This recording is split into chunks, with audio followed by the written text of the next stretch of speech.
Hello, good morning. आज सकाळी उठलो आणि दोघीही गॅलरीमध्ये आलो. मी उठलं की पिलूलाही लगेच उठायचंच असतं आणि सकाळी सकाळी खूप लाड करून घ्यायचे असतात तिला. एक अर्धा तास तरी तिला असं घेऊन थांबायला लागतं, लाड करायला लागतं. मगच ती फ्रेश होते. नंतर मी फ्रेश झाले, अंघोळ वगैरे केली आणि नाश्त्याची तयारी केली. नाश्त्यामध्ये आज मेथी पराठे केले होते. मस्त बटर मेथी पराठे केचप दहीसोबत मस्त असे खाऊन घेतले.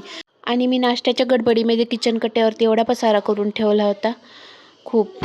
त्यानंतर दुपारी जेवण वगैरे करून थोडंसं आराम केला आणि संध्याकाळी मी उठल्यानंतर 5ला हेअर वॉश केला होता, कारण सकाळी गडबडीच्या टायमिंगमध्ये हेअर वॉश करणं होत नाही.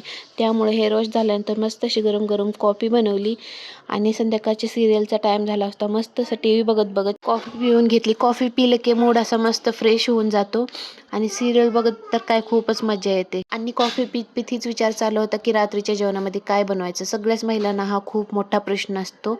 चला भेटू नेक्स्ट व्लॉगमध्ये. व्हिडिओ आवडला असेल तर लाईक करा, चॅनलला सबस्क्राईब करा. Bye bye.